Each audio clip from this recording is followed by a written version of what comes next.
Praise the lord, హల్లెలూయా. ఎలా ఉన్నారంతా? బాగున్నారు కదూ? పరిస్థితులు ఎలా ఉన్నా కూడా దేవుని స్తుతించడం మర్చిపోవద్దు.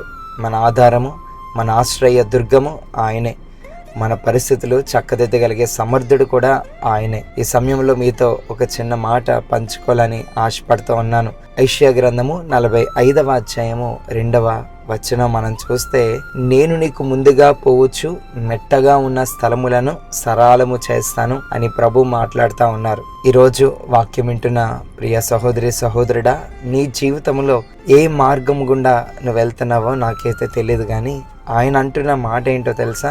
నేను నీకన్నా ముందుగా పోవచ్చు, మెట్టగా ఉన్న స్థలములను సరళపరుస్తాను. అవును, ఈ లోక యాత్రలో అనేక మార్గాల గుండా మనం ప్రయాణం చేస్తూ ఉంటాం. మనం ప్రయాణం చేస్తూ ఉన్నప్పుడు ఎన్నో ప్రతికూల పరిస్థితులు వస్తూ ఉంటాయి. మన యొక్క ఉద్యోగ స్థలాల్లో, వ్యాపార స్థలాల్లో, కుటుంబ జీవితాల్లో ఎన్నో అడ్డంకులు వస్తూనే ఉంటాయి. అయితే నువ్వు దేవునికి అవకాశం ఇవ్వగలిగితే, దేవా నేను అయ్యా తండ్రి నా జ్ఞానంతో నడవడం కాదయ్యా, నీవు నన్ను ముందుకు నడిపించు అయ్యా, నాకన్నా ముందుగా నీవే నడిచి అయ్యా ప్రతికూల పరిస్థితులన్నీ చక్కదిద్ది మెట్టగా ఉన్న ప్రతి స్థలమును సమభూమిగా చేసి నన్ను నడిపించయ్యా అని నువ్వు అడగగలిగితే, నా దేవుడు ఏ సమస్యలు, ఏ అడ్డంకులైతే నీ జీవితంలో ఎదురవుతున్నాయో అటువంటివన్నిటినీ కూడా ఆయన సమభూమిగా చేసి ప్రతి అడ్డంకమును తొలగించి నిన్ను నడిపించడానికి ఇష్టపడతా ఉన్నాడు. ఉద్యోగ స్థలాల్లో అడ్డంకుల, వ్యాపారంలో అడ్డంకుల, పై చదువులు చదవాలంటే అడ్డంకులు వస్తున్నాయా? ఈ సమయంలో ప్రభువుని అడుగు.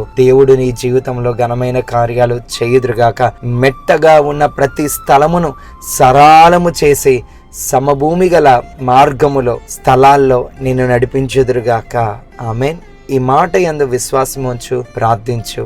ఈ చిన్న ప్రార్థనలో ఏకీభవించండి. పరిశుద్ధుడా, మహోన్నతుడా యేసయ్యా, నీ పరిశుద్ధ పాదములకు వందనాలు, స్తుతులు, స్తోత్రాలయ్యా. ఈ సమయంలో ఎందరైతే ప్రార్థనలో ఏకీభవిస్తున్నారో ప్రతి ఒక్కరి జీవితాల్లో ఘనమైన కార్యాలు మీరు జరిగించమని వేడుకొనుచున్నాను. ఓ దేవా, వారు జీవితాల్లో ఏ పరిస్థితులు అయితే వారు ఎదుర్కొంటున్నారో మెట్టగా ఉన్న ప్రతి స్థలమును సరళపరిచి సమభూమి గల మార్గాల్లో వారిని నడిపించమని వేడుకొనుచున్నాను. వారి యొక్క ఉద్యోగ స్థలాల్లో, వ్యాపార స్థలాల్లో, కుటుంబ జీవితాల్లో వారికి తోడుగా ఉండి నడిపించండి అయ్యా. అన్ని విషయాల్లో ప్రభా వారు చేయి పట్టుకొని నీవు నడిపించమని వేడుకొనుచున్నాను ప్రభా.